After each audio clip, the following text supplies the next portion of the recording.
सौभाग्य था, बैठक में थे और उनके साथ जाने का अवसर मिला तो मैं रास्ते में सब बता दिया कि 193 जातियां उत्तर प्रदेश में जो आज के दिन में भूमिहीन है, पाइपलाइन में सीधे लड़े थे, सड़क नहीं थी, अंग्रेजों से लड़े, मुगलों से लड़े और ऐसे 193 जातियां उत्तर प्रदेश, पूरे देश में 578 जातियां जो कानून से उजड़ी है, 24 कैरेट के राष्ट्रवादी हैं। इन लोगों ने अपनी गुलामी नहीं स्वीकार की उनकी, अंग्रेजों मुगलों की, और सीधे लड़ते रहे, उजड़े लोग हैं।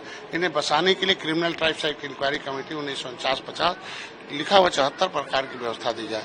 तो ऐसे में इनको शिक्षा, स्वास्थ्य, रोजगार मिला। मैं देखो 1900 एक किताबें लिखा, भगवत का असली मालिक कौन है, क्रिमिनल काला कानून से उजड़े लोग हैं, तो ऐसे लोगों को व्यवस्था देने की व्यवस्था थी। आज के दिन में मुख्यमंत्री जी ने निर्देश भी जारी कर दी और हमने बहुत काम किया है। बहुत ऐसी जातियां हैं जो नेतृत्व में है। राणा प्रताप का चिन्ह जो है, आप देखो जो अगरिया हैं लेके ठेले पर रहते हैं, तो ये उजड़ी जातियां हैं, देश को आजाद कराने वाली जातियां हैं। इनको विकास की मुधारा में लाने के लिए 74 प्रकार की व्यवस्था देने की बात की गई है। तो ऐसे में आज के दिन में हमारे पीपल्स पार्टी कार्यकर्ता गाँव गाँव जाते हैं, उन्हें जगाते हैं, बताते हैं भाई ये राष्ट्र सबसे बड़ा है। और आज के दिन में पिछली सरकारों ने, अब सोच सकते देश तो आजाद हो 1947 में, 5 साल 16 दिन 31 आज के दिन में 31 अगस्त 1952 को क्रिमिनल कास्ट हटा डिनोटिफिकेट हुआ। तो नोटिफिकेशन को डिनोटिफिकेट किया, डिनोटिफाइड ट्राइब्स हुए। वाई के वर्णन चीफ सेक्रेटरी ने कहा था ऐसी जातियों को 74 प्रकार मतलब शिक्षा में अनुसूचित जनजाति। लेकिन पिछली सरकार 2013 में कह दे जो जाति जहाँ है उसमें अब हो गए पिछड़ी, बिछड़ गए, बाकी ऐसी जातियों को सबको किया जाए।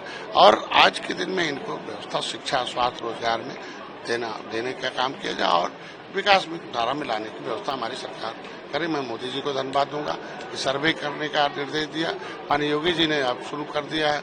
ऐसे लोगों को आज ये पहले सड़क था नहीं, हाईवे नहीं था और नदियों से आते थे, सीधी लड़ाई लड़ा, तो सबसे उजड़े लोग हैं ये।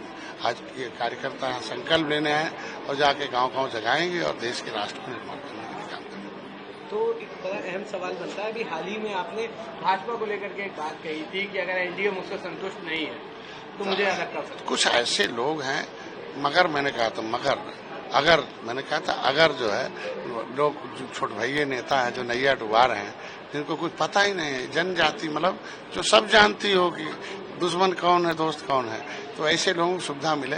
तो इस तरीके से मैंने उस समय बयान दिया था कि ऐसे उनके खिलाफ कार्रवाई होगी और सब अब इस तरीके का आप शब्द नहीं बोलेंगे, क्योंकि हमने तो फर्जी पीडीए की तो हवा निकाल दी थी, असली पीडीए ही है। लेकिन क्या ऐसी वजह थी जो आपको ये कहना पड़ गया कि अगर एनडीए संतुष्ट नहीं है तो हमको अलग करना? ऐसे है कि ये जो फर्जी पीडीए है, झूठ बोल के गुमराह करते प्रदेश भर में।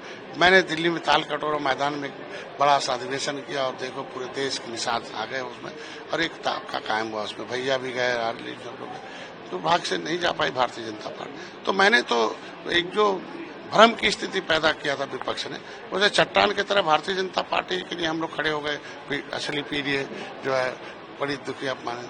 लेकिन अब भाजपा में रह के खुद ही लोग, कुछ लोग जो नैया मतलब छेदा कर रहे हैं, तो छोटे भैया जो छेदा करें नैया, हमें तो बड़े भैया कहना ही पड़ेगा और कोई बहुत बड़ी बात नहीं। कुल मिला के अभी संतुष्ट है पूरी तरह? तब भी संतुष्ट है, आज भी है। मैंने तो उनके लिए कहा था कि अगर ऐसा कर रहे हैं तो